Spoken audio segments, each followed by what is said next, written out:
Halo, kembali lagi bersama Mang Men ke dunia berituban. Kali ini Mang Men akan membahas sebuah film yang bergenre action thriller, bercerita tentang seorang ayah yang diremehkan bahkan diabaikan. Namun sebagai pria ia terus berusaha melindungi keluarganya dari kejahatan yang brutal. Daripada kebanyakan spoiler di awal, kita langsung ke ceritanya. Inilah Nobody.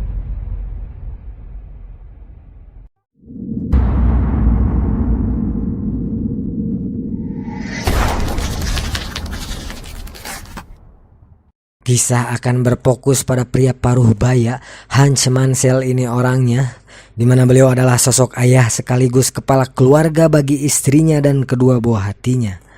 Hans sendiri bekerja di sebuah perusahaan milik ayah mertuanya sebagai kepala administrasi, yang dimana hari-harinya diisi dengan hal-hal yang boring dan membosankan, tanpa ada sesuatu hal yang dapat memicu adrenalin sedikit pun.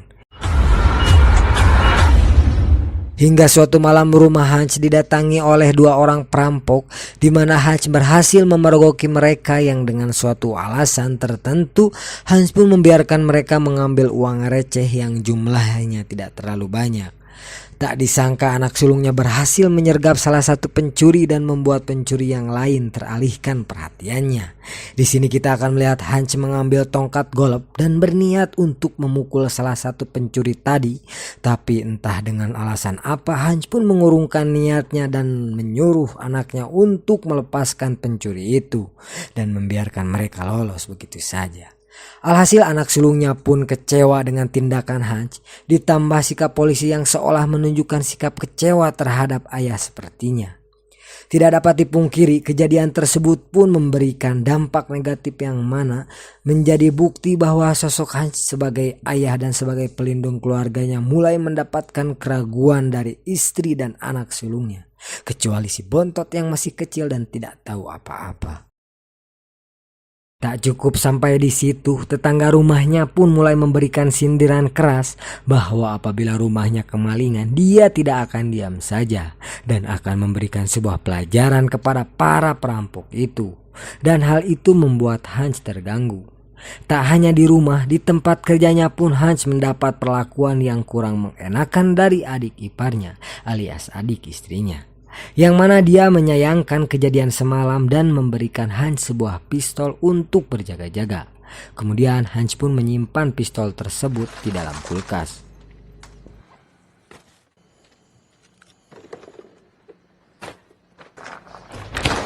Dan ini adalah ayah mertuanya alias pemilik perusahaan tempat Hans bekerja, yang mana dia dan Hans membicarakan tentang penjualan perusahaan ini karena dia sudah tua dan merencanakan untuk pensiun. Tapi dikarenakan harga yang kurang pas dengan keinginannya, Hans pun diminta untuk memikirkannya kembali. Di luar kepenatan dan rutinitasnya tersebut, ternyata Hans mempunyai sebuah radio khusus di lemarinya, yang mana dia sering berbicara dengan seseorang yang nampaknya teman lama, di mana hal itu menjadi sebuah pertanyaan yang serius. Sebenarnya siapakah sosok Hans ini? Dan ternyata percakapan Hans di radio tersebut pun akhirnya menguak sebuah fakta menarik tentang alasan mengapa Hans tidak melakukan sebuah perlawanan di malam itu. Karena ternyata Hans sudah mengetahui secara detail tentang kedua pencuri tersebut, yang mana mereka adalah sepasang suami istri yang kemungkinan besar mereka sedang mengalami kesulitan ekonomi. Karena kalau memang mereka pencuri profesional, tidak akan mungkin mereka melakukan pencurian hanya untuk sejumlah uang receh yang jumlahnya tidak terlalu besar tersebut. Dan yang paling menarik adalah pistol yang mereka gunakan pada malam itu sama sekali tidak berpeluru, dan karena itulah Hans sama sekali tidak melakukan perlawanan. Nah, dengan semua fakta dan analisa yang Hans bisa lakukan barusan ini, semakin membuat kita sebagai penikmat film bertambah penasaran. Siapakah sosok Hans sebenarnya? Selepas pulang kerja, Hans pun pergi ke panti jompo untuk mengunjungi sang ayah yang tentu sudah tua, di mana beliau hanya bisa duduk di atas sofa sambil menonton video channel tiluan film di televisi.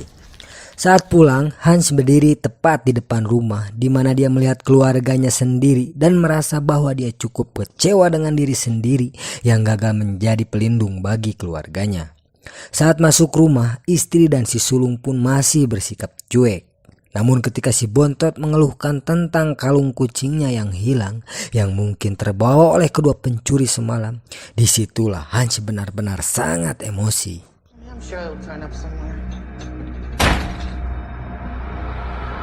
Hans pun kembali ke panti jompo tempat ayahnya tinggal. Dengan cepat dia mengambil sebuah pistol yang ada di situ. Dengan sebuah petunjuk, yaitu sebuah tato di lengan salah satu perampok yang dia lihat pada malam itu, Hans pun berencana untuk mencari kedua pencuri tersebut dan mengambil kembali kalung kucing yang mereka ambil. Setelah mendatangi beberapa tempat pembuatan tato, sampailah Hans pada sebuah tempat tato yang sudah lama berdirinya, yang dimana tempat itu diisi bukan sembarang orang. Kedatangan Hans mencuri sedikit perhatian orang-orang tersebut. Namun yang menarik adalah ketika salah satu kakek-kakek melihat tato tepat di tangan kirinya Hans, dia pun seketika terkejut dan mengatakan, "Terima kasih atas jasamu." Saat si kakek masuk ke ruangannya dan mengunci pintunya dengan sangat rapat, disitulah orang-orang yang ada di situ mulai berubah sikap dan dengan senang hati mau membantu Hans.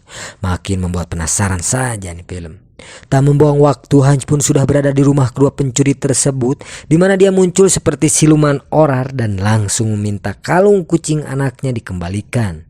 Dan ketika Hans akan melakukan hal yang lebih dari itu, perhatiannya teralihkan dengan tangisan bayi di rumah itu, dan Hans pun kesal sendiri dan memukul-mukul tembok hingga kedua tangannya berdarah. Dan disinilah dia sekarang duduk di dalam sebuah bus dan perasaan kesal yang gagal untuk dilampiaskan. Namun suatu keberuntungan terjadi ketika ada sekelompok pemuda yang mabuk dan masuk ke dalam bus. Dan hal itu membuat Han tersenyum karena mendapatkan sasaran empuk untuk dijadikan bahan pelampiasan emosinya. Dan ketika para penumpang ketakutan karena kedatangan para pemabuk, Hans pun dengan santai berjalan melewati mereka dan menyuruh supir untuk keluar dan menutup pintu bus tersebut dan menguncinya dengan rapat. Lantas apa yang akan dilakukan oleh Hans?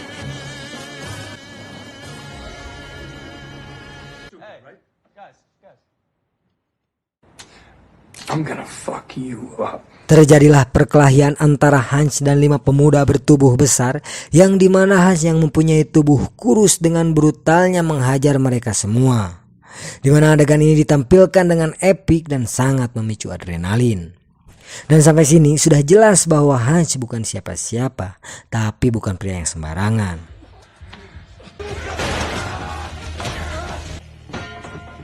Ketika sampai di rumah, istrinya pun awalnya terkejut dengan banyaknya luka di tubuh Hans.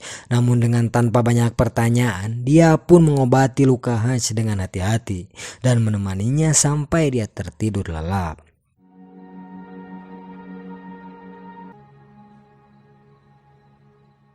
Sementara itu adegan berpindah ke scene lain, di mana kita melihat seorang pria semacam mafia yang bernama Yulian Kuznetsov, yang biasa dipanggil Yuli. Yang dimana Yuli terlihat sedang menari dan bernyanyi di sebuah klub malam yang cukup ramai di malam itu.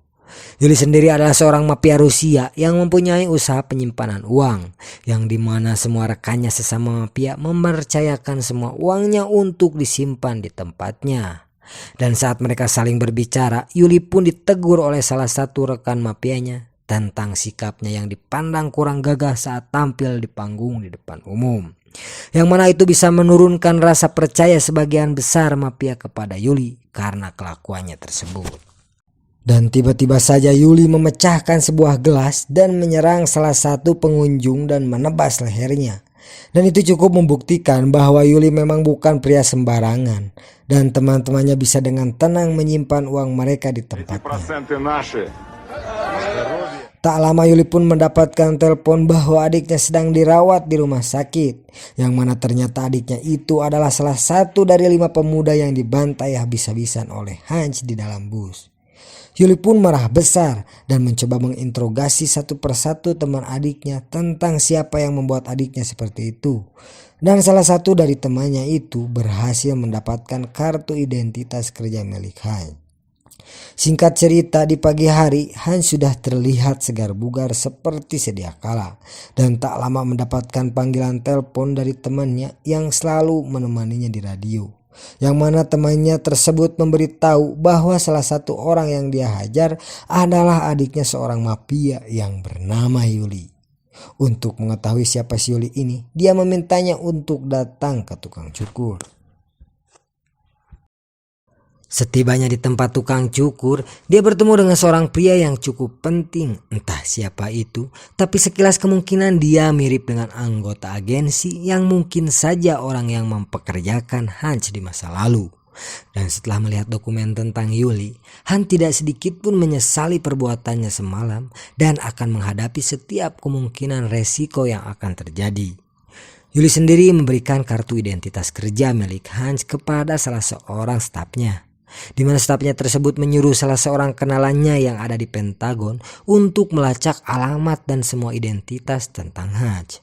Dan alangkah kagetnya si staf tersebut ketika mengetahui bahwa Hans adalah orang yang sangat berbahaya, di mana dia melihat beberapa foto tentang kebrutalan Hans di masa lalu, sampai-sampai staf tersebut memutuskan untuk resign alias mengundurkan diri dari pekerjaannya saat itu juga. Di saat Hans dan keluarganya sedang makan malam, di luar dugaannya, Yuli mengutus beberapa orang untuk menyerang Hans dan keluarganya. Dengan cepat Hans pun meminta seluruh keluarganya untuk berlindung di ruang basement, di mana keluarganya dibuat bingung dan bercampur kaget yang ternyata selama ini ruang basementnya dilindungi dengan sistem yang sangat canggih. Dan di saat keluarganya bingung dengan semua ini, Hans pun meminta keluarganya untuk tetap tenang dan jangan panggil polisi atau 911. Ketika pasukan Yuli masuk, sesaat saya diingatkan dengan film John Wick yang didatangi beberapa pasukan Rusia kiriman Vigo. Dan sekarang kira-kira apa yang akan dilakukan oleh Hans kepada pasukan kiriman si Yuli ini? Faktanya Hans ternyata mempunyai jiwa brutal lebih tinggi dibandingkan John Wick, di mana Hans membantai pasukan Yuli ini dengan begitu brutal dan gila. Meskipun akhirnya dia kalah dan tertangkap karena disetrum dari belakang. Namun bukan Hans namanya jika dia bisa tertangkap dengan begitu mudah, karena saat dalam perjalanan Hans pun bisa melepaskan borgol dengan cepat dan mudah dan membuat mobil mereka terguling dan ketiga pasukan Yuli itu pun tewas mengenaskan.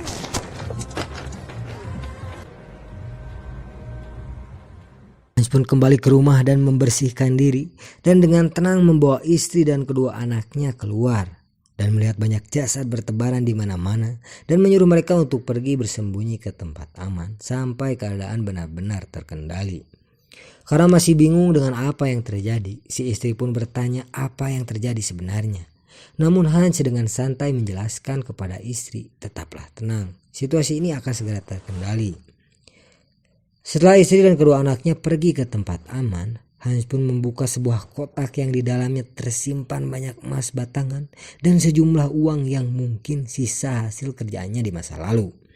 Sementara itu sang ayah yang berada di panti jompo pun didatangi oleh dua orang utusan Yuli, yang mana mereka bermaksud untuk membunuhnya sesuai permintaan dari Yuli.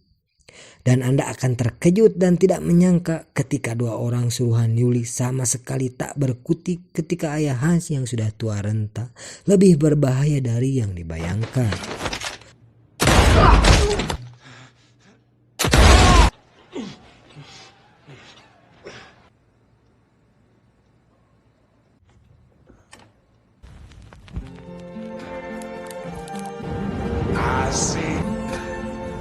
Setelah meledakkan rumah dan semua jasad pasukan Yuli, Hans pun menemui ayah mertua untuk membeli pabrik tempat dia bekerja dengan semua emas batangan yang dia punya.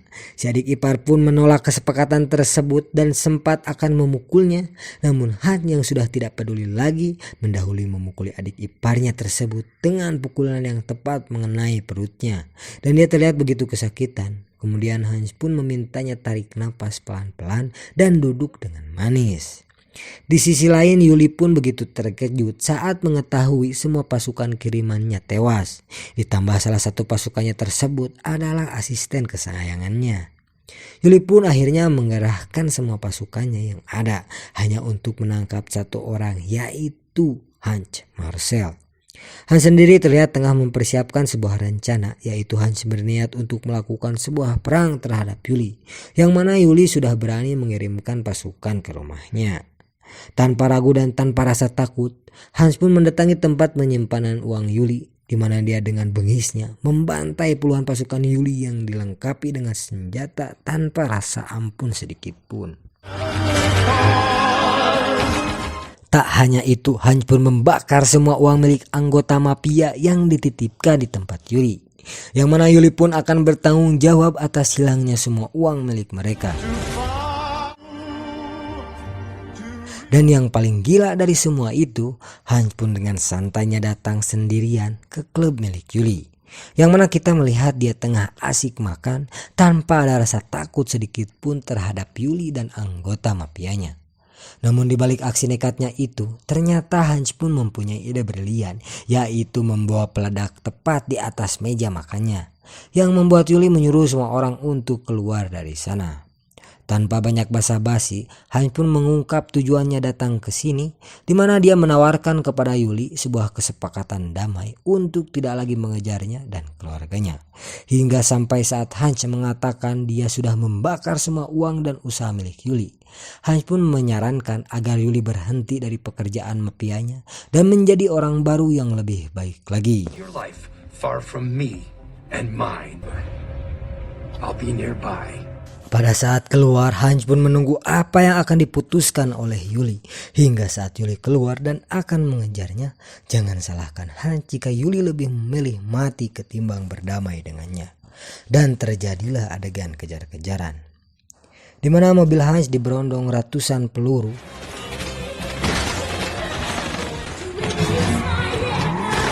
Dan saat sudah sampai di depan pabrik yang sudah dibelinya, Hans pun tiba-tiba ditolong oleh orang yang menembak dari atas jendela, yang ternyata adalah orang yang sering berbicara dengan Hans di dalam radio, sekaligus anak angkat ayahnya yang sudah dianggap adik sendiri oleh Hans.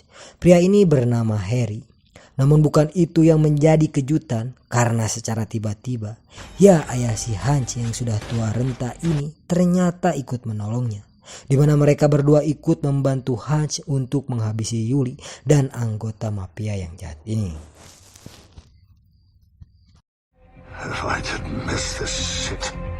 Sementara itu Harry terlihat bertarung jarak dekat dengan para mafia tersebut setelah berhasil merengsek masuk ke dalam pabrik, yang dimana Harry melakukan aksi yang luar biasa, yaitu menembak 3 orang secara bersamaan tepat di kepala mereka. Namun Hans tetaplah orang yang paling brutal saat ini, di mana dia menggunakan jebakan tikus untuk membuat ledakan kecil. Kemudian saat orang itu terkejut, Hans pun dengan cepat menembak mereka dari jarak dekat. Kemudian mengambil pistol dari dalam kulkas lalu menghabisi yang lain dengan senjata lingis yang sudah dia modifikasi dan dipersiapkan untuk menyerang mereka. Ketika mereka bertiga berkumpul, disitulah saat-saat masa lalu seolah terulang kembali, di mana mereka adalah sebuah keluarga yang sangat ditakuti dan memiliki sebuah profesi yang mengerikan di masa lalu. Setelah semua pasukannya tewas, hanya tersisa Yuli yang mana dia berhasil menembak Harry tepat di pundaknya, yang membuat mereka bertiga terdesak. Dan jangan anggap ini adegan yang dramatis yang akan berakhir mengecewakan. Karena dengan semua kegilaan dan kebrutalan Hans, dia pun menempelkan sebuah ranjau peledak pada sebuah pintu anti peluru. Kemudian mendatangi Yuli sedekat mungkin supaya dia bisa menarik pemicunya dan meledakannya tepat di muka si Yuli. Dan dia terlempar tak berdaya dengan kondisi yang sangat mengenaskan. Get out of here. All right, I got this. Becca, it's me. Setelah semua ini berakhir, Hans pun ditangkap dan diinterogasi oleh 2 agen FBI, di mana mereka sangat amat terkejut dengan ratusan jasad di tempat tersebut dan serasa tak percaya bahwa Hans melakukannya sendirian. Tak lama salah satu dari anggota FBI tersebut pun mendapatkan panggilan, disusul dengan yang satunya lagi. Tampaknya mereka pun mendapatkan panggilan yang sama yang sangat penting, entah dari siapa itu. Tapi yang paling mengejutkan adalah mereka berdua meminta maaf kepada Hans karena telah menangkapnya dan melepaskannya kembali begitu saja tanpa ada sesuatu yang menyulitkannya sedikit pun. Saat polisi itu bertanya, siapakah kamu sebenarnya? Hans pun menjawab, aku nobody, alias bukan siapa-siapa, tamat. Sekilas Nobody mirip film John Wick, namun dalam struktur cerita dan pemetaan tokoh yang lebih membumi. Jika Anda berpendapat serupa, wajar, mengingat Derek Kolstad adalah penulis trilogi John Wick. Jujur kami lebih menikmati Nobody dengan selera humornya yang receh plus baku hantam ugal-ugalan, namun tak sampai ngadi-ngadi. Oke, segitu saja dari Mang Men, sampai jumpa di video selanjutnya.